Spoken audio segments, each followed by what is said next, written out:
Des parties de base solides et puis on a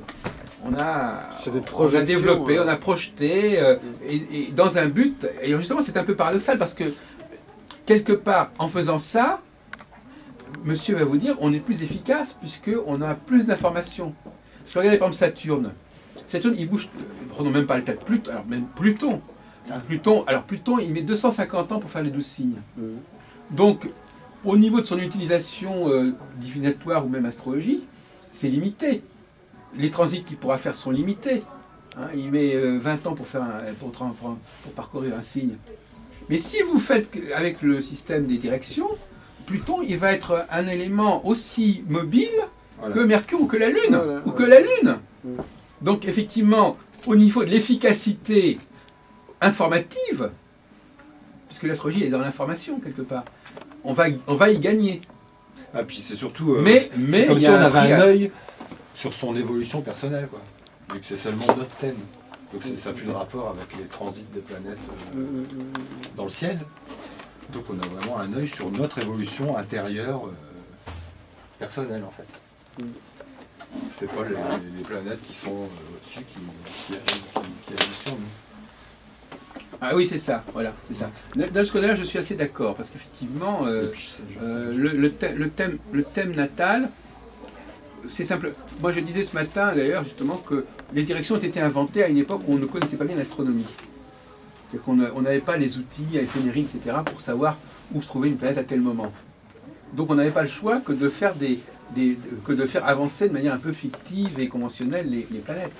Mais maintenant qu'on a depuis déjà 50 ans de magnifiques ouvrages d'éphémérides, ces techniques-là n'ont pas disparu pour autant. Ce qui nous faisait amener ce matin à une discussion pour savoir, une discussion alors fondamentale en astrologie, et même au niveau de la philosophie de l'astrologie, c'est-à-dire, est-ce qu'à un moment donné, il ne faut pas évacuer des choses qui n'ont plus de raison d'être, ou qui ont fait leur temps?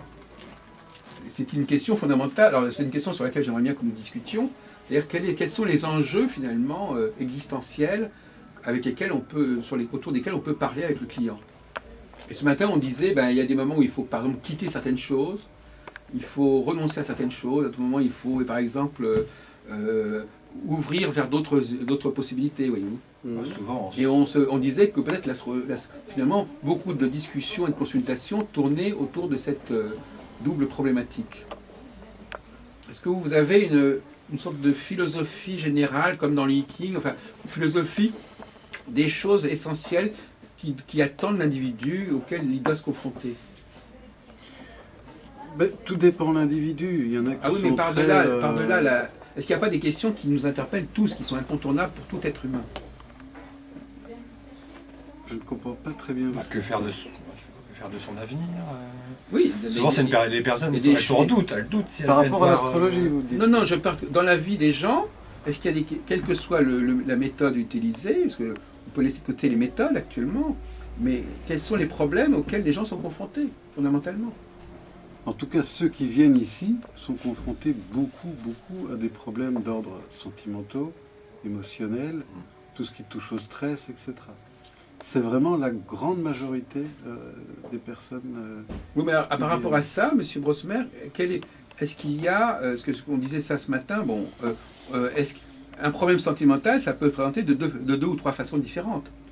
Ça peut être un problème sentimental, c'est-à-dire qu'on dit qu'on peut plus rester avec cette personne-là, ou bien ça peut être aussi qu'on veut changer de partenaire. Enfin, ça peut être d'un côté une façon de régler ou de résoudre le passé, de mettre fin au passé, et de l'autre côté, ça peut être autre chose, parce qu'on ne peut pas à la fois, c'est pas forcément en même temps qu'on va vers l'avenir et qu'on va vers le passé. Absolument, on peut résoudre des problèmes déjà, on peut faire un peu place nette en soi, et puis après, on peut passer à autre chose. Tout à fait. Ouais. Donc, la question qu'on se demandait ce matin, c'est est-ce que l'astrologue ne doit pas aborder avant tout ce questionnement, voyez-vous? Oui, je pense, oui, tout à fait. Il y a d'abord aussi savoir où on se place, qu'est-ce qu'on est venu faire. Ça peut être aussi un problème par rapport au développement personnel, ça peut être un problème où les personnes vont trouver les ressources en eux, mais ça peut être aussi des ressources qu'ils vont trouver dans le domaine de la spiritualité, de l'ésotérisme, ou bien même de l'astrologie. de telle ou telle astrologie d'ailleurs. De telle ou telle astrologie, ouais. Bon, il y a l'astrologie humaniste, il y a l'astrologie traditionnelle, il y a la karmique, l'holistique. La conditionnaliste. Il y a toutes sortes d'astronomie aujourd'hui. Mais vous, alors, vous êtes... c'est pas par hasard que vous avez choisi l'astrologie karmique, en fin de compte, Bah non, Grégory. sûrement pas, non. Donc, Non, c'est comme une astrologie assez lourde, c'est assez lourde. Oui, c'est vie ça. antérieure, ouais. Ah oui, c'est ça. Ah, voilà. Mais comment, alors justement, je pense que c'est une question qui peut intéresser monsieur. Comment est-ce que dans le thème, je n'ai jamais très bien compris. Bon, il y a évidemment l'axe des nœuds lunaires. Bah, ça va tout est basé là-dessus. Oui. L'axe des nœuds. Mais est-ce que l'axe des lunaires nous permet de qu'est-ce qu'on peut savoir? C'est parce que vous avez votre tel nœud lunaire sud dans tel signe que vous allez connaître les vies antérieures de la personne. Non, non, c'est pas de dire tu as fait ça dans ta vie antérieure, c'est d'écrire des tendances. Des tendances de caractère, des oui, tendances mais vous dites simplement, vous êtes en train de nous dire simplement que quand vous naissez avec quelque chose. Que ça soit karmique, psychogénéalogique, génétique, etc. Voilà. Et on présuppose que il y a des tendances qui reviennent des vies antérieures. Et aussi par rapport aux planètes rétrogrades. Hein. Il y a les planètes rétrogrades, il y a les maîtres. Voilà, les régents karmiques, la lune noire aussi. La lune noire qui représente un peu plus le défi. Mais tout ça, est-ce que tout ça, ça vous donne une idée claire de votre vie antérieure? Ou de vos vies intérieures? À force de recherche, on a des images qui se forment quand même, ouais. Parce que moi, j'ai jamais très bien compris jusqu'où l'astrologie karmique pouvait aller. Je me dis bien l'astrologie karmique. Ah bah c'est toujours rationnel, c'est pour ça que je vous dis. On peut donner des tendances, des traits de caractère issus des... Est-ce que c'est pas aussi un discours disant... On peut pas dire, est-ce que c'est pas une sorte de philosophie générale du genre, bon... faut savoir que si vous arrive ceci, c'est pas par hasard, c'est pas pour rien. Ouais, en même temps, si, il y a ça. C'est pas ça aussi, tout simplement. C'est le karma, ça. Non, mais je veux dire, une sorte de... Voilà, bon... les cycles du karma. Voilà. Le problème, si vous voulez, c'est qui me gêne beaucoup, moi, dans l'astrologie karmique, c'est qu'elle s'intéresse notamment à tout ce qui ne va pas. On va dire aux épreuves, aux accidents, aux handicaps, etc. Or, l'astrologie, quelque part... c'est pas sûr que ce soit sa vocation principale. L'astrologie, elle étudie le cosmos, le mot cosmos veut dire l'ordre, elle étudie le cours normal des choses. Est-ce qu'elle est obligée d'étudier justement tout ce qui ne va pas? C'est comme si quelqu'un qui vendait des voitures devait se concentrer sur le fait que parfois il y a une voiture qui tombe en panne. C'est ça, on en a parlé ce matin, l'astrologie elle fait le grand écart, elle veut à la fois nous parler par exemple des 12 signes avec des généralités sur les 12 signes, et puis en même temps elle va nous parler des problèmes propres à un individu particulier, qui lui est arrivé ceci et cela. Ce qui fait qu'on ne sait pas, ce que j'appelle une image brouillée. Parce qu'elle veut être sur tous les terrains à la fois. On veut l'étudier sur le mondial, oh, elle est là l'astrologie. On veut l'étudier sur l'individuel, elle est là. On veut l'étudier sur le karmique, elle est là. Elle est partout, et on ne sait pas très bien, dans certains cas, si elle-même elle sait où elle en est. Parce que, vous savez, les gens qui se disent prêts à être tout et n'importe quoi... vous parlez de l'astrologie karmique, là? Non, je dis l'astrologie en général, on la trouve sous des manifestations extrêmement diverses. Ouais. Alors, je citais l'astrologie karmique, mais aussi bien que l'astrologie mondiale. Moi, je me demande s'il ne faudrait pas qu'elle se recentre. L'astrologie karmique, c'est plus individuel. Ah, mais je suis bien d'accord. Justement, on cherche les causes. Non seulement c'est hyper individuel. Souvent les causes. Mais est-ce que ça ne vous paraît pas, monsieur Rosner, vous ne pensez pas que l'astrologie a autre chose à faire qu'à faire ça? Vous ne croyez pas que la vocation numéro 1 de l'astrologie, c'est quand même d'essayer de comprendre comment tourne le monde, comment va le monde, comment fonctionne le monde, quelles sont les lois du monde, et ne pas forcément étudier les choses... Comment? Peut le faire. Oui, non, mais justement, alors est-ce que la même science peut... oui, non, mais apparemment, vous n'avez pas de problème à ce niveau-là, mais là, vous savez, il y a des modèles, un microscope, c'est pas un télescope, par exemple. Je vous dis, j'ai inventé un microscope qui permet aussi d'être télescope, les gens vont dire, attendez, un même objet ne peut pas forcément avoir des fonctions opposées. Un même modèle, regardez un modèle, si je construis, par exemple, si je suis architecte, je ne peux pas prévoir, en construisant mes plans, comment chaque client, chaque locataire va meubler son appartement, par exemple. Hein, pour prendre l'exemple. Ou si tel appartement, il va lui arriver, je ne sais pas quoi. Vous comprenez, chacun fait son métier. Un architecte, il va vous construire une maison, il ne va pas vous dire comment chaque personne comme chaque appartement va être aménagé, décoré, etc. S'il le faisait, ce serait aberrant. Imaginez un type qui dise... Et d'ailleurs, ça s'est passé avec la Bibliothèque nationale. La Bibliothèque nationale, l'architecte a aussi fait les plans des chaises. Donc il a non seulement dessiné les tours, etc., mais il a même dessiné les meubles. Voyez-vous? Mais il y a des gens qui disent, mais ça ne va pas. Et en plus, maintenant, il y a des contraintes, c'est qu'on n'a pas le droit de changer le mobilier parce que ça fait partie de l'architecture. Donc on arrive à des espèces de volonté de tout contrôler de A jusqu'à Z, et on a l'impression que l'astrologie est là-dedans, c'est-à-dire qu'elle veut tout contrôler du plus général au plus particulier. Et ça, vous ne nous semblez pas être d'accord. Tout contrôler, elle veut tout observer, je dirais plutôt. En tout cas, je mets le doigt dessus, Tout observer. et je dis que chacun fait ce qu'il a à faire, et que c'est mieux comme ça. Personnellement, Il y a un temps il y a des choses qu'on fait avec certains outils, et d'autres choses qu'on fait avec d'autres outils. Elle veut tout observer, elle veut aussi bien observer l'évolution d'un individu en particulier que l'évolution du, oui, non, mais je suis monde dans la conscience collective. Oui, non, mais d'accord. D'ailleurs, moi j'appelle ça la fractalité. Effectivement, l'astrologie peut être fractale. Mais elle peut être fractale.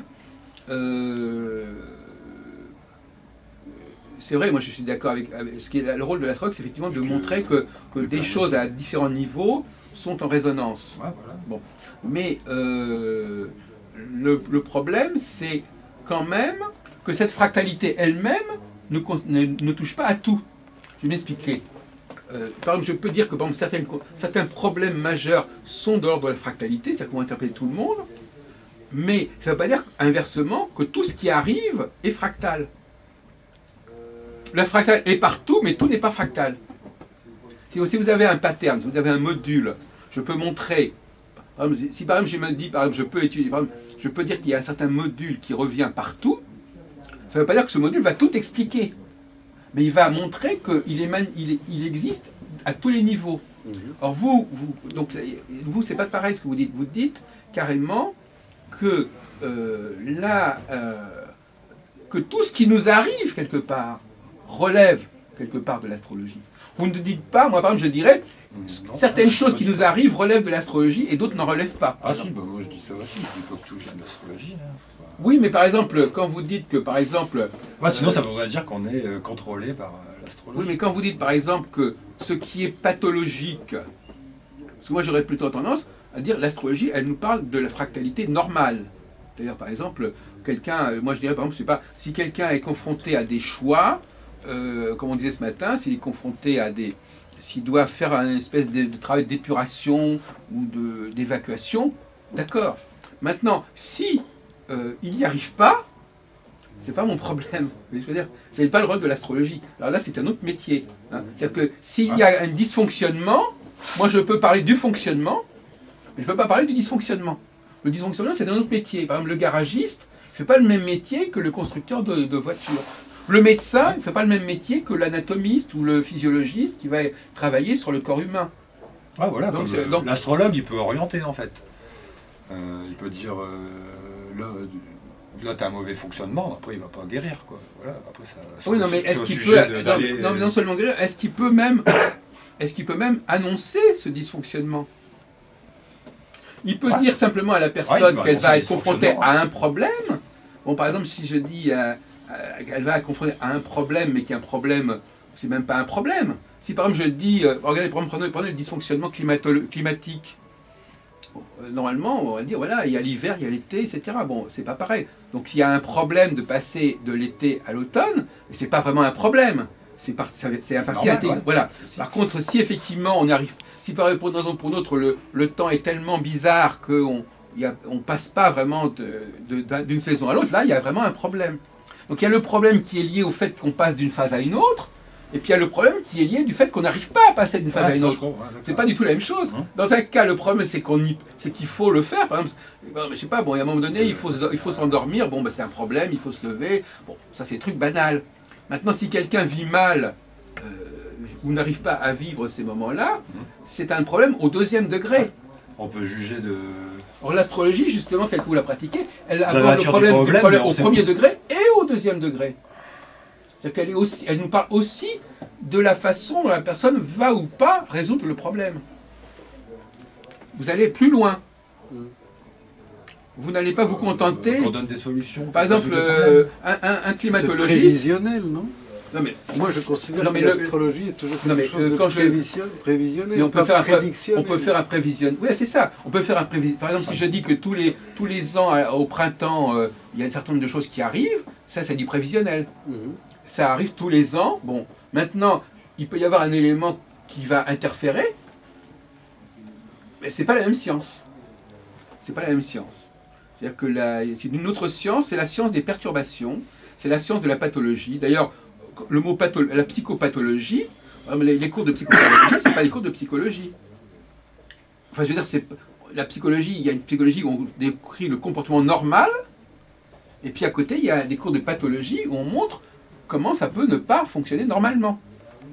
Alors, la question, c'est est-ce que le même modèle peut servir à la fois pour décrire la normalité du fonctionnement, mais aussi comporte lui-même la description des dysfonctionnements. Or, je vais vous donner un exemple. Le corps humain, par exemple. Le corps humain, quand on n'est pas malade, on ne doit pas dire je suis bien à tel endroit. C'est le corps humain globalement qui fonctionne bien. Bon. Quand il y a un dysfonctionnement, on va dire où est-ce qu'il se produit le dysfonctionnement, voyez-vous. Ouais. Bon, donc à ce moment-là, quelqu'un qui est un spécialiste du corps humain, bon, bah, voilà, il va vous dire comment fonctionne. Vous savez qu'on a mis des siècles pour comprendre la circulation sanguine, tout ça, ça a mis énormément de temps. Bon, ces gens-là, ils ont simplement compris et décrit le fonctionnement. Maintenant, si quelque chose se détraque dans le corps humain, bah, ça peut avoir toutes sortes de causes. Ouais. C'est-à-dire que les choses normales sont très simples et les choses anormales sont très compliquées. C'est-à-dire quand un corps fonctionne normalement ou quand une femme accouche normalement, c'est très simple. Mais le nombre de choses qui peuvent perturber est considérable. Donc la complexité, elle est souvent liée à la pathologie. Oui, donc- Et l'individuel, et par exemple, si vous avez 50 personnes qui sont en bonne santé, elles ne vont pas se différencier de la même façon que si dans un hôpital, vous en avez un qui a un problème au cœur, etc. C'est-à-dire que dès qu'on est dans la maladie, on se différencie beaucoup plus que quand on est dans la normalité. Donc toute forme de différenciation dans la vie, dans le psychisme, est liée à une pathologie. Ouais. Par exemple, nous sommes à peu près normaux. On pourrait pas, on a tous les deux, on a tous des mains normales, etc. Bon, à la limite, même personne ici n'a de lunettes, voyez-vous. Donc, ce qui nous différencie, c'est quoi? Au niveau, est-ce qu'on a une maladie particulière? Je sais pas, il y en a peut-être un qui est diabétique, il y en a qui est ça. Mais je veux dire que normalement, si on fonctionne normalement, on ne se différencie pas les uns des autres. On a un cœur qui fonctionne normalement, on a un système digestif qui est... Bon, mais à partir du moment où il y aura un dysfonctionnement, là, le nombre de dysfonctionnements possibles est absolument illimité. Et donc vouloir partir à la recherche d'une possibilité de couvrir l'illimité des dysfonctionnements, c'est presque complètement utopique. C'est-à-dire que si vous voulez, autrement dit, quand on est dans la normalité, c'est faisable. On va décrire un cycle normal, un processus normal, mais vouloir aller prévoir et déterminer ce qui pourrait éventuellement, pour une raison ou pour une autre, perturber ce système, c'est une toute autre paire de manches. Et là, c'est presque abyssal. C'est-à-dire que voyez-vous. Et c'est ça que je veux dire. Est-ce qu'on peut engager quelque chose dans un domaine abyssal? C'est un domaine, c'est-à-dire d'une complexification et d'une diversification infinie. C'est ça, ce qu'il faut bien comprendre, monsieur Aignoret, c'est que quand on commence à nous parler de complexité, c'est souvent synonyme de pathologie. Si nous étions vraiment en pleine harmonie avec nous-mêmes et en pleine santé, nous nous différencierions quasiment pas les uns des autres, en fait. C'est nos maladies psychiques et physiques qui nous distinguent les uns des autres. Ouais. Donc à partir de ce moment-là, est-ce que l'astrologie ne devrait pas se contenter de nous dire comment fonctionne normalement l'humanité, comment fonctionne normalement la vie, les cycles, et pas entrer dans des problématiques karmiques? Ah voilà. J'attendais celle-là. Voilà. Je l'ai dit. Alors, est-ce que la normalité existe, voyez? Alors, il y a deux questions. Est-ce que la normalité existe? Je ne vous ai pas dit qu'elle existait. Je vous ai dit simplement que l'astrologie, elle nous parle de la normalité. Comment? Maintenant, L'astrologie il y a parle des... Comment qu'est-ce que vous voulez dire par là, parle de la normalité? elle nous dit que... Tout le monde est différent. Elle dit que tout le monde est différent déjà.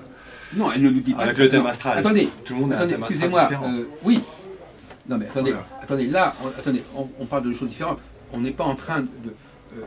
Bah, quand je parle de l'astrologie, je ne parle pas sur le plan je parle pas sur le plan d'un constat phénoménologique du genre qu'est-ce que l'astrologie est aujourd'hui. Parce que si vous me dites, voilà, dans la littérature astrologique, on parle de ceci-là, d'accord, dans la littérature astrologique, elle est d'une grande... Moi, je parle de ce que devrait être l'astrologie. Je ne dis pas ce qu'elle a du pu... fonctionnement du corps, tout le monde est différent aussi. Comment? On est différent? Bah, je suis sûr que, par exemple, pour le même symptôme à traiter, une ben, fleur va aller à quelqu'un. Mais parce qu'on pour est une autre malade. personne, Mais ça parce va qu'on est pas malade. aller. Mais parce qu'on est malade. Non, mais je demande un Non, mais justement, mais parce que... mais- particulier pour voir si j'ai bon. non, mais j'ai si bon. quelqu'un devient malade, il devient différent. Est-ce que une même fleur de bac, c'est là, c'est ce Ouais. que vous utilisez par exemple, Ouais. va pouvoir traiter un symptôme différent chez une personne? Ah oui, son étendue est assez large, oui. Et par exemple, Elle peut convenir ça va à- traiter un peu. Ouais, Plusieurs ça va convenir à individus quelqu'un, puis il y a quelqu'un d'autre pour le même symptôme que ça ont le va même pas marcher. symptôme, ouais. Non mais attendez Ouais. monsieur, Agnuré, là on est en train de parler de dysfonctionnement. On vient de dire, il y a deux choses. Apparemment, vous avez du mal à distinguer. Ouais, Là, je vais vous donner l'exemple d'une traité. On est en train de dire qu'il y a des disciplines qui sont là pour traiter des dysfonctionnements. D'accord. Ouais. Et alors là, bon, c'est rare. Et puis il y a des disciplines qui sont là pour expliquer, déjà pour dire qu'il y a un Pour dysfonctionnement. identifier. Pour dire qu'il y a un dysfonctionnement, il faut déjà savoir comment ça fonctionne normalement. Mhm. Si quelqu'un ne sait pas, par exemple, vit dans un monde où il n'y a que des malades, il ne Ah, saura d'accord, ouais, je pas. comprends. Bon, si par exemple il est dans une famille où tout le monde est obèse, par exemple, il va trouver que c'est normal d'être obèse. Donc il va même pas être conscient du dysfonctionnement. Ouais. Bon, parce qu'il n'est pas conscient du dysfonctionnement, parce qu'il n'est pas conscient du fonctionnement normal. Ou par exemple, c'est quelqu'un qui vit dans un pays où il pleut tout le temps, je ne sais pas comme en Bretagne, je ne sais pas où. Normal. Eh bien, Ici, comment? comme ici. Eh bien, à ce moment-là, il va trouver ça normal. Il ne va pas dire, tiens, c'est bizarre. Voyez-vous. Donc, on ne peut apprécier justement, curieusement, une personne dans sa particularité que si on peut la référer à un fonctionnement normal. Sinon, alors il y a des gens qui disent, moi je vais vous décrire la personne dans sa particularité, mais vous leur demandez quel est le fonctionnement normal, ils ne savent pas. Bah non. Je vous avoue, je sais pas non. Oui, en fait, Je sais pas ce que c'est qu'un fonctionnement normal. Si je vous suis bien, vous Pour voulez le moment, on est tous expliquer qu'en anormaux. fait, au niveau de l'astrologie, il faut s'en rester dans le côté anatomiste du côté médical et pas devenir un spécialiste parce qu'on risquerait de... Ah, moi je suis d'accord avec ça, hein. Faire que des constats. Non, attendez, je vais répondre à votre avis. Effectivement, il y a ce qu'on pourrait appeler l'astrologie, et puis il y a ce qu'on pourrait appeler l'astromancie ou l'astropathologie, si vous voulez. Hmm. C'est-à-dire qu'il faudrait employer le mot astropathologie pour la distinguer de l'astrologie. Oui, L'astrologie nous parlerait du fonctionnement d'accord. normal je suis d'accord. du cours des choses, du cours des planètes, voilà. Et puis, dès qu'on veut expliquer pourquoi les choses ne se passent pas bien, pourquoi il y a des guerres, pourquoi il y a des maladies, etc., on est dans une astropathologie qui a d'autres disciplines et qui ne relève même pas de la même discipline, en fait, compte. C'est même pas la même science. Parce qu'il y a la science de ce qu'on appelle, d'ailleurs, les philosophes médiévaux disaient, il y a la science de ce qui est essentiel et la science de ce qui est conjecturel ou conjoncturel. C'est-à-dire que, voilà, c'est-à-dire que contingence, voilà, c'est le mot de contingence. Là, il y a une astrologie de la contingence. Qu'est-ce que c'est qu'une contingence? Ben, c'est des choses qui peuvent se produire, qui se présentent de temps en temps. Voyez-vous. Donc cette astrologie contingente, elle se rapproche énormément du champ de la voyance, du champ de... Parce qu'il y a toute une ensemble de disciplines qui ont été inventées justement pour traiter ou pour décrire des maladies, des dysfonctionnements, des choses qui ne vont pas bien, etc. Mais l'astrologie, moi, à mon avis, elle devrait se mettre au-dessus de la mêlée. Il faudrait qu'elle se mette... Bon, alors, effectivement, bon, maintenant, il y a de l'astro... Comme on a dit, d'ailleurs notre discussion est intéressante parce qu'on s'aperçoit qu'il y a une astrologie et puis après, il y a des dérivations. Alors, on a vu avec vous les dérivations au niveau des cartes, on a vu les dérivations au niveau du thème natal, mais ça, ce sont des dérivations. Parce qu'en réalité, le thème natal lui-même, c'est déjà de l'astropathologie. Parce que le thème natal, c'est déjà une façon de montrer en quoi la personne pourrait avoir des particularités qui sont liées à des choses qu'elle ne vit pas tout à fait normalement par rapport à la norme basique anatomique, par exemple. Si on prend par exemple la gynécologie, effectivement, bon, il y a l'anatomie qui décrit comment se déroule une grossesse, etc. Bon, maintenant, si effectivement il y a un problème, il va falloir faire une césarienne, une péri, etc. Vous comprenez? Ça, ce sont des interventions pour Oui, je comprends. évite pour faire que, même si le fond, par exemple, ça peut être même le bassin qui fonctionne mal. Enfin, il y a un truc il y a un dysfonctionnement, il va falloir traiter. Mais et d'ailleurs, notre société fonctionne, malheureusement, elle est atteinte par ça. Par exemple, le handicap est devenu une source de progrès majeur. C'est-à-dire que par exemple, on avait construit ce qui a été inventé uniquement pour des gens qui ont des problèmes de mobilité, par exemple, des problèmes de vision, etc. Bon, ça, c'est devenu la norme. Donc le problème, c'est qu'on risque de faire que ce qui n'est pas la norme devient la norme. C'est-à-dire que et inversement. C'est-à-dire qu'en fin de compte, on finit par inventer des systèmes pour comprendre, on finit par ne même plus savoir où est la norme, et on ne s'intéresse plus qu'à des cas où effectivement les choses ne fonctionnent pas normalement. Moi je ne suis pas contre, mais je dis que moi j'aimerais bien que l'astrologie reste un peu en dehors de tout ça. Je ne suis pas contre, parce que pour moi l'astrologie n'est pas censée parler de tout. Effectivement, il y a de la place pour faire, par exemple moi je ne suis pas du tout contre ce que vous faites, mais j'aimerais bien qu'on ne dise pas que c'est la même science que l'astrologie. Voilà. Mais de toute façon, si quelqu'un va venir voir un astrologue, c'est qu'il considère qu'il a un problème. Donc à partir de là, Mais même il monsieur... considère lui-même qu'il a... Oui, mais alors c'est déjà non, parce que imaginez comme il veut simplement comprendre comment fonctionne l'être humain. Alors il y a deux solutions. Soit il l'a appris. Par exemple, une femme, prenons le cas d'une femme qui va voir un gynécologue, elle n'a pas forcément un problème. Son problème c'est d'accoucher au départ. Elle sait que de toute façon, ça va être un problème en soi. Mais c'est pas là, on n'est pas encore dans la pathologie. Elle veut tout simplement mieux comprendre comment ça va se passer. Ouais, On peut très bien aller voir un astrologue pour mieux comprendre comment ça va se passer. Ouais. Maintenant, si en plus on voit qu'il y a un problème, c'est-à-dire pas le problème du fait d'accoucher, mais un problème qui est lié au fait que quelque chose va mal se passer, c'est une autre affaire. Mais dans un premier temps, moi je trouve que les gens pourraient très bien aller voir un astrologue tout simplement pour comprendre comment fonctionne leur vie. Comment fonctionne même la vie tout court. Ouais. Et, que l'astrologue il devrait les aider plutôt à retrouver le chemin normal, plutôt qu'à les confronter, plutôt que de leur dire que finalement leur anormalité ou leur déviance est dans leur thème et que c'est normal. Parce que l'astrologie karmique, et j'en suis un peu le procès effectivement, elle est en train de nous dire que finalement, non seulement, alors ça c'est son droit d'ailleurs, non seulement ce qui nous arrive de bizarre est normal, mais en plus que l'astrologie est responsable de ça. C'est pour ça que je dis, ce qui est un petit peu, je dirais, contre nature, c'est de vouloir faire qu'une discipline qui est... c'est une façon de faire déroger l'astrologie, une discipline qui est censée nous expliquer le fonctionnement, l'anatomie, pour employer l'expression de M. Brossman, l'anatomie du monde, l'anatomie du psychisme humain, l'anatomie de l'histoire humaine, et de vouloir l'utiliser pour comprendre tout ce qui vient justement perturber cette anatomie. Que l'astrologie, en définissant l'anatomie, permette de comprendre qu'il y a une anomalie, oui. Je sais que le mot anomalie veut dire anormalie. C'est-à-dire que, par exemple, si moi, je vous donne un exemple, ce matin, par exemple, on discutait avec quelqu'un, moi je travaille sur les cycles, justement. Bon, quelqu'un me dit un truc, je me dis, ça va pas. Donc selon un schéma que j'ai, quand j'entends quelqu'un parler qui dit, par exemple, ah oui, mais on ne peut pas évacuer certaines choses, ah oui, mais il faut garder certaines choses, je me dis, ah, il y a quand même un petit problème là, parce que la personne, visiblement, quand il y a un changement de phase, elle risque le blocage. Parce qu'elle se raconte comme ça des histoires du genre ah oui mais ça il faut le garder, ça il ne faut pas l'éliminer, etc. Voyez-vous. Donc là, moi avec mon schéma de base, je peux repérer le dysfonctionnement. Mais à ce moment-là, le traitement du dysfonctionnement, c'est une autre discipline. Ce sont des disciplines qui sont en quelque sorte liées l'une à l'autre. La pathologie est liée à l'anatomie. Mais ce n'est pas la même discipline.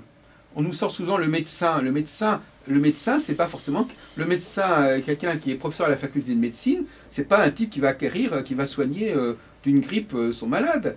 C'est celui qui va mieux comprendre comment fonctionne le cœur, comment fonctionne... Le prix Nobel de médecine, il n'est pas accordé à des gens qui ont guéri 1000 personnes dans leur vie.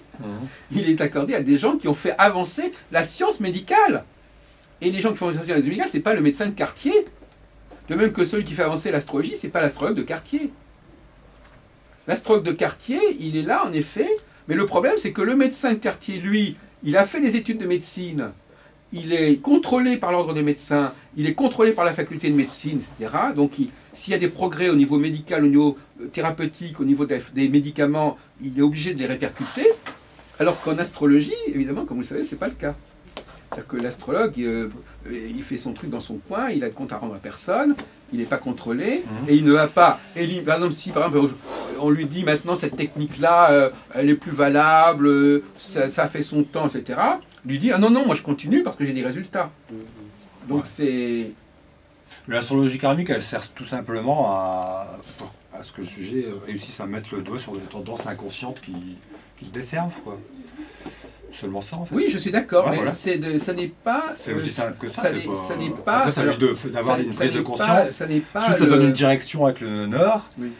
Des choses qu'il a développées. Mais comme on a dit, on n'est pas obligé de faire de l'astrologie pour savoir ça. Le problème, c'est qu'il faut, on disait ce matin, il faut que l'astrologie occupe un terrain où elle a vraiment le monopole, c'est-à-dire où elle a vraiment des choses à dire majeures. Or, dès qu'il s'agit de parler de psychologie individuelle ou de pathologie, il y a des tas d'autres disciplines qui peuvent servir. C'est pour ça tout à l'heure je vous parlais d'orientation. Dans son créneau privilégié, si vous voulez. C'est pour ça que je vous parlais d'orientation tout à l'heure. C'est seulement à pointer le doigt sur certaines choses. Après, nous, on devrait être là pour orienter vers tel professionnel. Ah oui, d'accord. Oui. Ah ouais, moi, c'est plutôt comme ça que je vois ça. Oui, alors ça, effectivement. Que je vois l'astrologie. Oui. Ce que je disais tout à l'heure, moi, je suis pas un guérisseur. Je suis seulement là pour essayer que les gens soient plus conscients d'eux-mêmes, quoi. De tendances inconscientes qui les desservent dans la vie quotidienne. Voilà, ça sert seulement à ça pour moi, l'astrologie karmique. J'ai pas la prétention d'aller guérir les gens, de choisir leur destinée à leur place. Mais tout à l'heure, c'est un travail d'écoute. Tout à l'heure, vous nous disiez qu'on ne sait pas exactement, on ne sait pas ce qu'est la normalité. Vous disiez ça un petit peu. Ah, pour moi, ouais. J'aimerais bien que vous développiez parce que ça m'intéresse. J'arriverai pas à développer. Non, mais enfin, je veux dire, c'est tout un programme. Pour moi, c'est un fait, quoi. Normalité, je sais pas, ça veut rien dire. Voilà. Donc c'est intéressant, voyez-vous, parce que ça va très bien avec ce qu'on dit. Tout le monde est différent déjà, donc voilà. je vois pas pourquoi. C'est quoi la normalité. J'arrive pas à savoir ce que c'est la normalité. Non, mais il faudrait un label pour l'astrologie traditionnelle. En plus, je travaille avec des personnes handicapées. Donc... Ah bon Bah oui. Ah bah oui, ça veut dire plus le handicap, voyez-vous. Donc je suis encore moins... Ah bah oui, c'est comme ce matin, on avait une dame qui était infirmière en hôpital psychiatrique pour enfants, etc. Ah bah, il est évident que là, c'est quand même une clé que vous nous donnez, là, effectivement. Parce que c'est vrai que quand on est dans le monde, effectivement, il y a un peu une sorte de clivage. Il y a d'un côté le monde des gens qui travaillent avec les choses normales, avec les gens normaux, et d'autre part, il y a le monde des gens qui travaillent avec des personnes qui, quelque part, ont quelque chose qui ne fonctionne plus tout à fait correctement. C'est comme ça qu'on... Bon, et ce sont deux... Non, mais je veux dire que là, il y a... Et ce sont... ça, c'est toujours par rapport à la société, là. Faut rappeler. Là. Oui, oui. On dit qu'on est anormal, c'est souvent par rapport à un jugement, mais enfin, une pression de la société. Enfin, on est bien d'accord quand même, quand vous dormez mal ou quand vous digérez mal, bon, ben, vous savez que c'est pas... Les gens, quand même, je suis désolé de vous dire, monsieur Agnuret, quand même, les gens sur beaucoup de choses, ils savent quand même ce qui est normal et ce qui n'est pas. Hein. Vous, par exemple, vous dites, voilà, le voyage s'est passé normalement, ou le repas s'est passé normalement. Bon, ça veut dire quelque chose quand même. Bon, et puis, tout d'un coup, vous dites, bah, cette fois-ci, il y a quelque chose qui ne va pas. Ouais. Bon, donc quand même le sens de ce qui va et ce qui ne va pas. Je parlais dans la personnalité humaine, moi.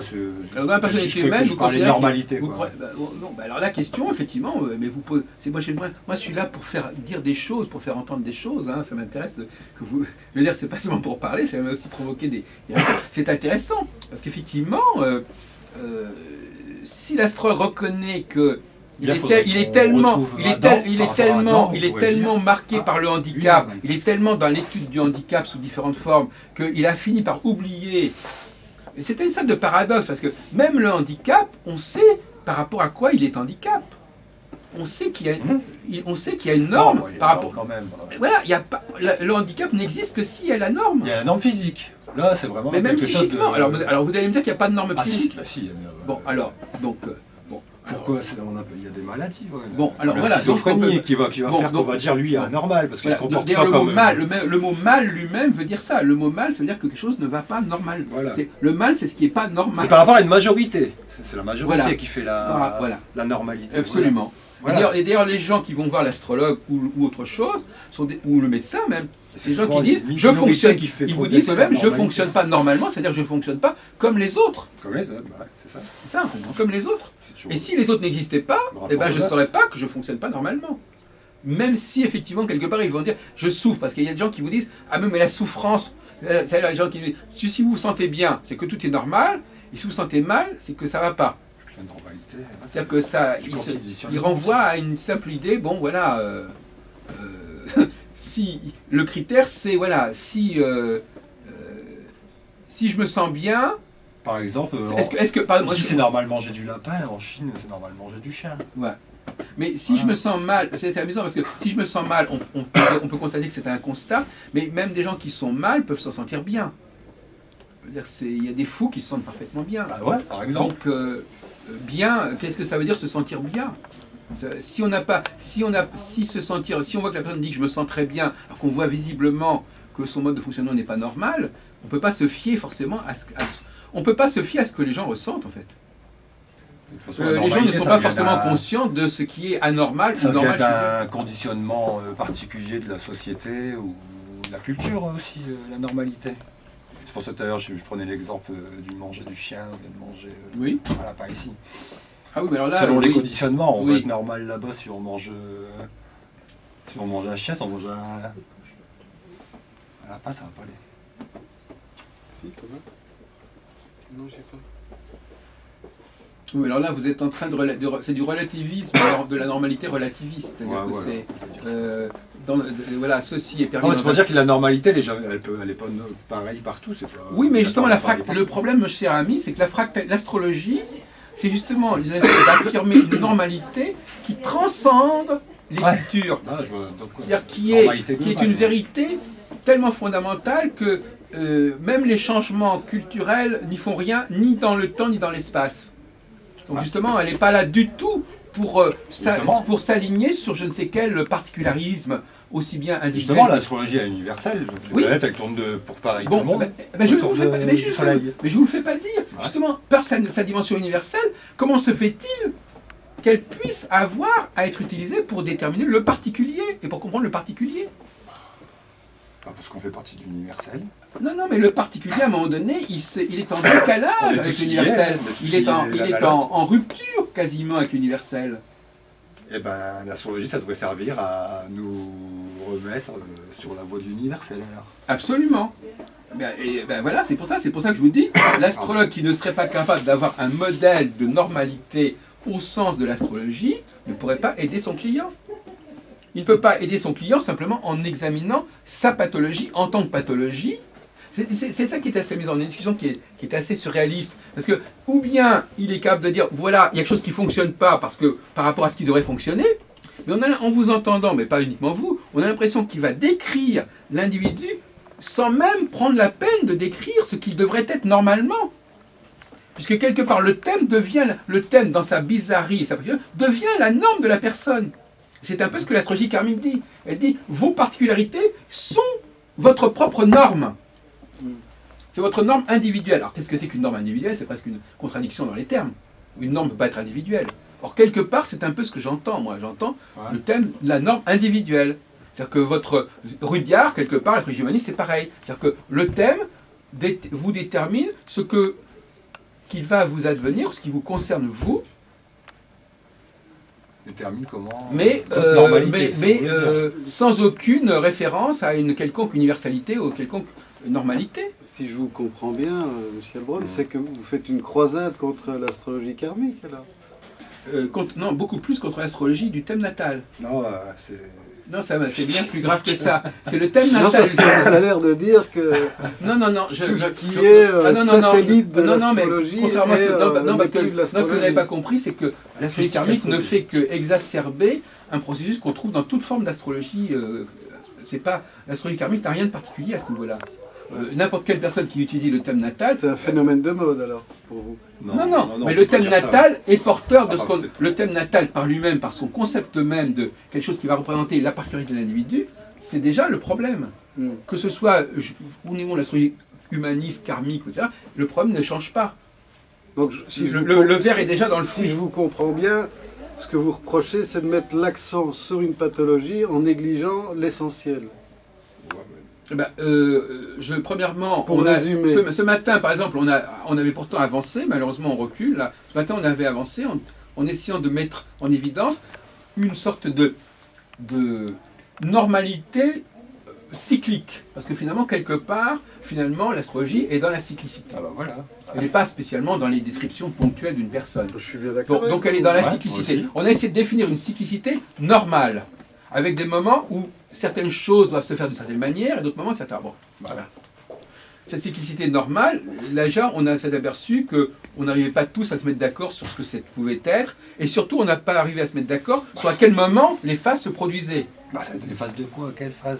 Phase saturnienne, phase Voilà. jupiterienne, Bon, phase... il y a déjà un grand désordre au Si niveau. on Alors parle, déjà, même si on était d'accord il y a sur le pas plan un sujet philosophique, précis, voilà. Donc même si on est d'accord sur le plan philosophique, ou sur le plan conceptuel, il resterait encore la question de savoir comment. La phase de Saturne, elle est facile à décrire. Bon, mais oui, mais vous avez un nombre, vous nous avez dit en début, vous avez un nombre absolument énorme de facteurs. Vous avez Saturne, vous avez Chiron, vous avez les astéroïdes, vous avez la Lune, vous avez Pluton, etc. Je parle du cycle, à 30 ans, Saturne qui revient à son... Oui, mais vous avez... Alors, donc, voilà. Alors, il y a aussi, de toute façon, on n'a pas un temps illimité pour discuter de ça, donc effectivement... Mais c'est vrai que la multiplication des cycles, elle-même fait problème. Voilà, toutes les planètes ont leur cycle, ouais. Non, mais justement, fait problème. Moi, je suis... Alors, pour vous dire franchement, moi, je pense que... Ah, c'est complexe, ça. Non, mais vous avez pris un parti de complexité qui est évident, et cette complexité a l'avantage de permettre de comprendre la complexité de l'être humain. Donc, c'est une sorte de cercle vicieux. L'être humain étant complexe, les diversités des gens, surtout quand il y a des dysfonctionnements et des handicaps étant extrêmement complexes, on a besoin d'un savoir complexe pour rendre compte de cette complexité.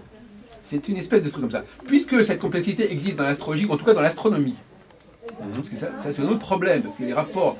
Parce que quand on vous parle de Chiron, bon, on n'a pas connu Chiron pendant 90% de l'histoire de l'astrologie. Donc ça c'est un cadeau empoisonné des astronomes, qui a été découvert en 77, 78.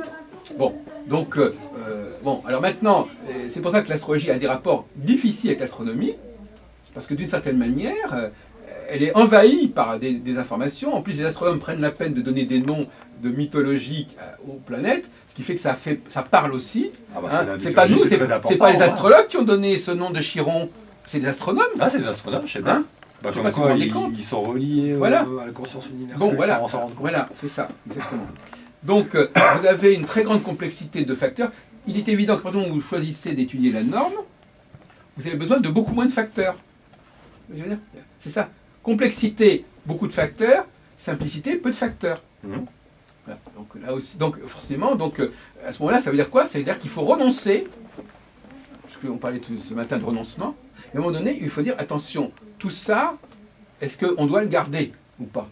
Il y a des moments dans la vie où il faut se poser la question de savoir si on a besoin de toutes ces choses-là, de toutes ces planètes, de tous ces thèmes, etc. Bon, moi, effectivement, je pense qu'on est dans une phase où on doit se dire, mais tout ça, l'astrologie pourrait très bien s'en passer. Elle pourrait très bien se donner, prendre un certain cycle, comme Saturne. Elle pourrait très bien ne pas utiliser le thème natal. Elle pourrait très bien se contenter de décrire des grands processus cycliques selon des périodicités bien définies. Et ça serait très bien comme ça. Et elle pourrait se prouver scientifiquement comme ça aussi. Maintenant, l'autre voie, la voie de gauche, c'est l'astrologie, c'est la connaissance de soi quand même. La connaissance, attendez, la connaissance de soi. Il faut son propre thème. Par exemple, la connaissance de soi, monsieur Agneret, la connaissance de soi, c'est déjà comprendre comment on fonctionne normalement. Ouais, je comprends ce que vous voulez dire. Non, je veux dire que la connaissance... Moi, par exemple, je fais attention à mon alimentation. Notre norme, ça va être notre milieu, le milieu où on vit. C'est par rapport au milieu dans lequel on est qu'on va avoir la norme. Par rapport à son père, sa mère... Oui, non, mais je veux dire que... son village, voilà, c'est là qu'on la va connaissance découvrir de la soi, norme. c'est pas forcément la connaissance de ses dysfonctionnements. La norme, c'est pas... Là, normalement, si on est en bonne santé, on se fait une image de la norme. Si on est en bonne santé, on n'a pas de dysfonctionnement, on évite les dysfonctionnements. Si on fait attention autour de soi à ce qu'on fait, aux conséquences de ce qu'on fait, on ne provoque pas des catastrophes non plus. Il y a aussi des gens qui ont un problème, et d'ailleurs c'est une des raisons pour lesquelles les gens vont vers l'astrologie, ils provoquent des choses qu'ils ne voulaient pas provoquer. Ils disent des choses dont ils n'ont pas perçu le poids, les conséquences, Et voilà, ils n'ont pas fait attention. Voilà, à partir du moment où ils n'ont pas fait attention, il y a des choses, il y a des catastrophes qui se produisent. Où ils n'ont pas ils n'ont pas compris qui était en face d'eux, ils n'ont pas compris que la situation actuellement, c'était de faire ça et de ne pas faire autre chose. Et là, il se passe des problèmes. Les problèmes, c'est dès qu'on ne se conforme pas à une rythmicité, à des choses qui fonctionnent normalement, dès qu'on ne se conforme pas, on tombe dans des problèmes. C'est-à-dire qu'on refuse le problème normal et on tombe dans des problèmes anormaux. C'est-à-dire qu'on passe de carré dans c'est-à-dire qu'on refuse de faire des choses quand il faut les faire, avec les problèmes que ça représente, et on se déclenche soi-même d'autres problèmes qui sont du fait qu'on n'a pas voulu faire les choses, etc. Donc en n'affrontant pas des problèmes, on se déclenche d'autres problèmes. Ça vient d'un refus de progresser ou d'évoluer. Voilà, donc effectivement, déjà vivre normalement, c'est déjà un problème.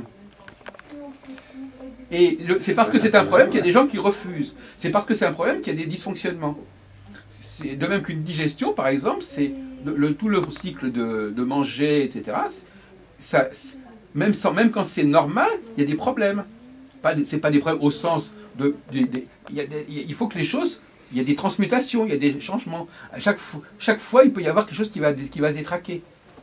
C'est-à-dire que même dans un processus normal, il y a des tas d'occasions pour que les choses se détraquent.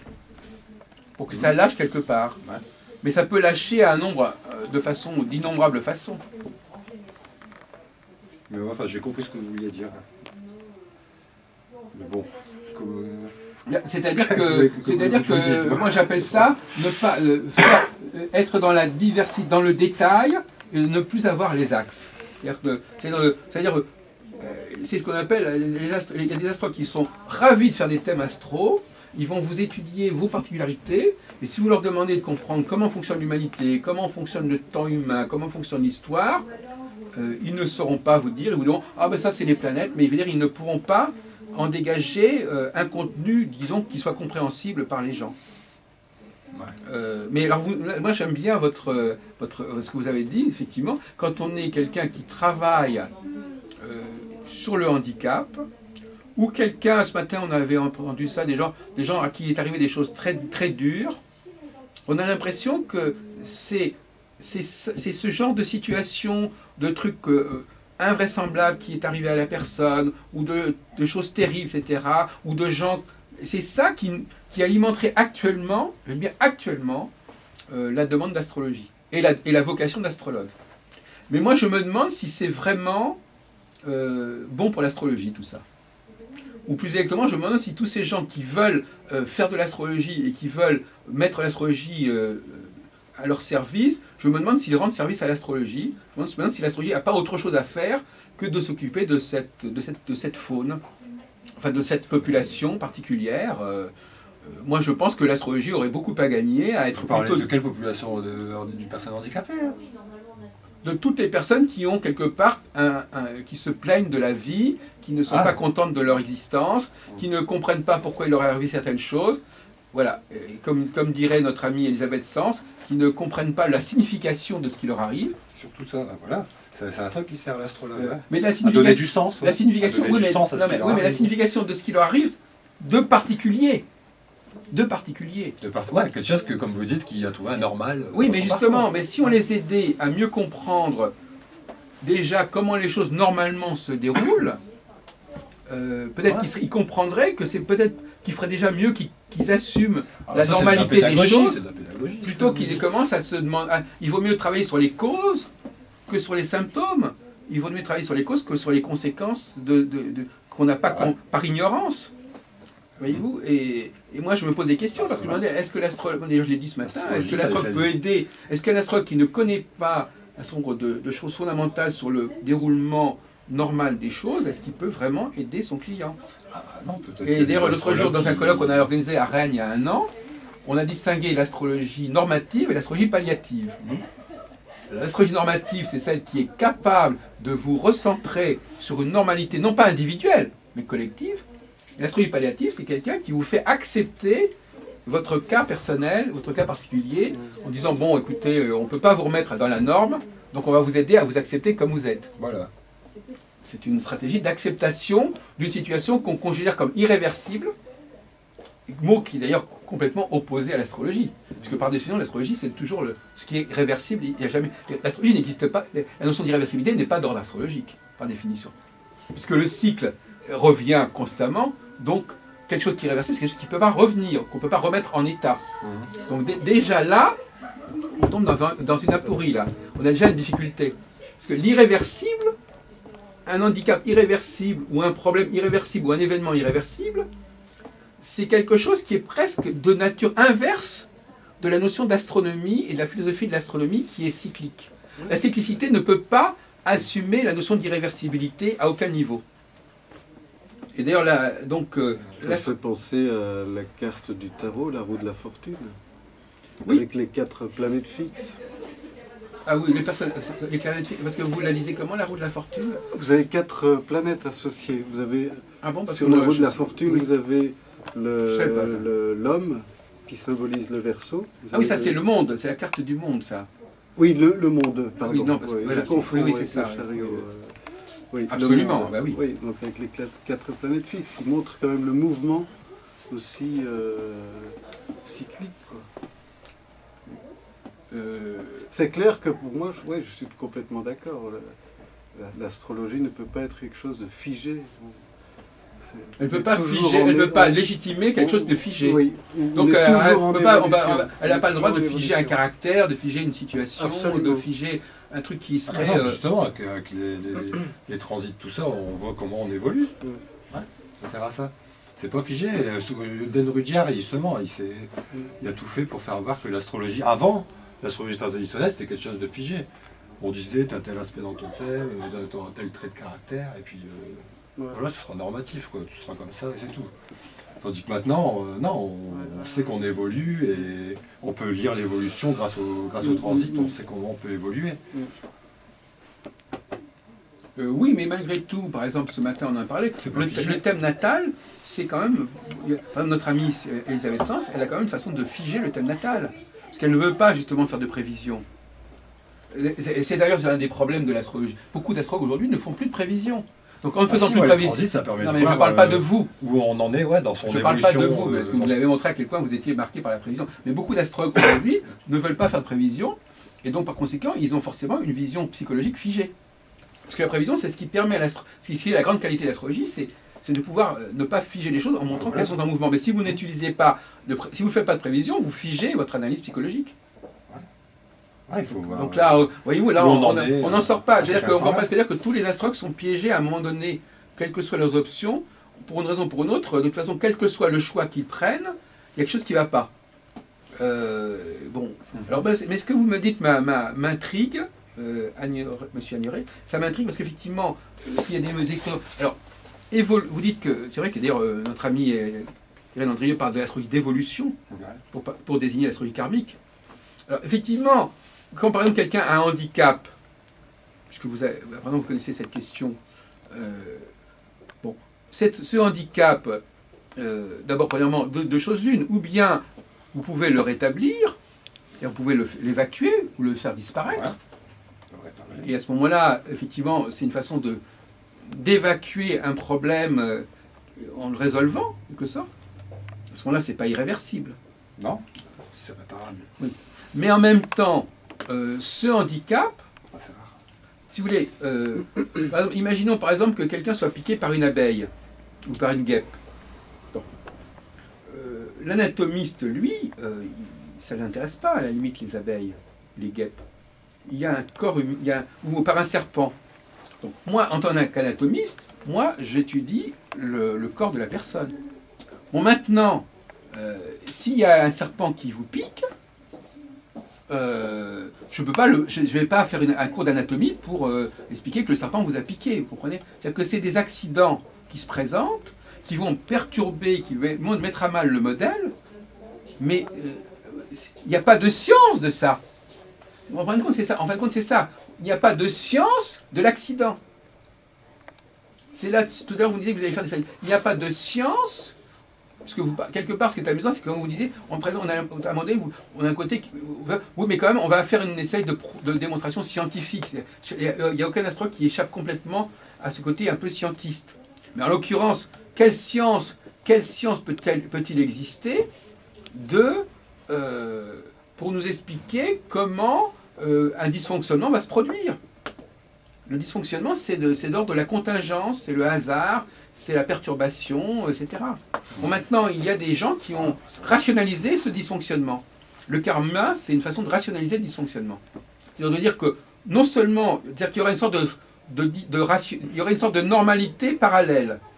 Il y aurait une normalité où les choses tournent normalement, et puis il y aurait une deuxième normalité qui rendrait compte de toutes les anormalités. C'est-à-dire qui rendrait compte de tout ce qui ne fonctionne pas correctement. Et il y aurait une science de la normalité. En fin de compte, quelque part, s'il fallait définir l'astrologie karmique, c'est une science de l'anormal. Non, je ne plaisante pas. C'est-à-dire une science qui nous permet de comprendre et de donner du sens, donc quelque part de la science, à tout ce qui est anormal dans notre vie. Ouais, d'essayer de, on peut dire ça, d'essayer de donner du sens. Donc, voilà, donc pour conclure... de prendre conscience. Quoi. Donc elle donne du sens à ce qui n'en a pas, et surtout elle élabore presque une science, donc l'astrologie quelque part, tout ce processus astronomique, c'est-à-dire il y a une dimension, une apparence scientifique. Donc c'est l'utopie. Moi ce que j'appelle ça, ce qu'on peut appeler des savoirs utopiques. C'est-à-dire des savoirs imaginaires. On aimerait qu'il y ait un savoir qui nous parle de tout ce qui pourrait être accidentel, anormal, bizarre, handicapant dans notre vie. Et le fait de savoir qu'il y a un tel savoir, c'est déjà une façon de... C'est déjà une satisfaction. C'est-à-dire que la satisfaction que même les choses qui paraissent les plus insensées, au regard d'une certaine astrologie, font sens. Je dis d'une certaine astrologie. Donc c'est comme si, au fond, vous savez que dans l'histoire des religions, la religion a toujours été intéressée à la fois par les gens les plus haut placés et par les plus malheureux. Les grandes religions, comme par exemple le catholicisme, elles s'intéressaient aux princes, aux rois, et puis aux miséreux, aux pestiférés, voyez-vous. C'était toujours, elles ont toujours été dans les deux extrêmes. Hein. On crée des hospices et des palais, et c'est l'hospice pour recueillir les personnages qui sont en très mauvais état, ou pour les cacher d'ailleurs même, ou les vagabonds, etc. Et puis en même temps, à l'autre côté, il y avait le couronnement du roi de France, à Reims, etc. Et c'est curieux, on a l'impression que l'astrologie est restée dans cette espèce de ce que j'appelle le grand écart. Hein. C'est-à-dire qu'elle veut à la fois nous parler de ce qui est le plus sublime et de ce qui est le plus sordide. Avec la même sublime, les choses les plus élevées, si vous voulez. Les personnages les plus remarquables, les phénomènes les plus forts, les plus beaux, etc. Moi, je sais pas. Et en même temps, elle va nous parler des choses les plus détraquées, les plus perturbées. Et apparemment, dans votre mode de fonctionnement, j'ai l'impression que vous voulez à tout prix que ces deux plans soient ajustés l'un dans l'autre, coïncident l'un dans l'autre. C'est comme si, d'ailleurs vous l'avez dit quelque part, d'ailleurs si on vous forçait un peu dans vos tranchements, vous reconnaîtrez qu'effectivement, vous l'avez dit, alors, le handicap, qu'est-ce que c'est que le handicap? C'est ça. Il n'y a pas vraiment de handicap. Ah, j'ai pas dit ça. Non, mais je ne sais pas. Je me suis demandé, à un moment donné, on avait un peu l'impression que vous disiez cela, qu'on ne pouvait pas, et en fin de compte, on était tous plus ou moins handicapés, à la limite. Tout à fait, ouais. Je le pense, ça, qu'on est tous plus ou moins handicapés, ouais. Voilà, ouais, on a tous un handicap, c'est obligé. Voilà. Je pars du postulat, enfin même pas du postulat, mais que si on est sur Terre, c'est qu'on n'est pas parfait, déjà. Voilà. Donc voilà, il y a ça aussi avec la réincarnation. La réincarnation, c'est une philosophie aussi. On revient toujours pour s'améliorer. D'accord. Donc voilà, à partir de là, on peut dire qu'on est tous handicapés, on a tous un handicap. Vous-même, vous disiez que parfois on se choisit ses propres handicaps. C'est-à-dire que le karma, ce serait le choix de son propre handicap. Ça peut arriver. C'est qu'on se crée des épreuves, donc on se crée un handicap. Ça peut arriver que... Comme on dit qu'il y a une course à handicap. Qu'on se crée un handicap pour pouvoir se dépasser, ouais. Ou alors dans une autre théorie de karma, parce que après il y a le truc aussi où on a mérité certaines choses par rapport à des faits pas très beaux qu'on aurait fait dans une vie antérieure. C'est ça. quand on sera handicapé, qu'on serait dans Voilà. un corps malade. D'accord. Donc il y aurait une logique à ce que ça se produise. Voilà, ouais, c'est Voilà, ça, on cherche une logique. Il y aurait une logique à ce que des choses étonnantes, Voilà. bizarres, On cherche une malheureuses logique. nous arrivent. Voilà. Ça. Donc il y a une C'est raison. toujours pour, voilà. ouais, pour expliquer quelque chose, pour expliquer les causes d'un fonctionnement. D'ailleurs, l'autre jour, j'ai interviewé un astrologue karmique, je ne veux pas donner son nom. Il me disait qu'il était venu à l'astrologie karmique parce qu'il est arrivé des choses épouvantables. Qu'il ne comprenait pas. Il ne comprenait pas pourquoi ça lui était Ah, arrivé. ça arrive souvent. Ouais. À moi, pourquoi ça m'est arrivé à moi. Ah ouais, du coup, on va C'est chercher, un mythe. on va chercher dans une science autre. Voilà.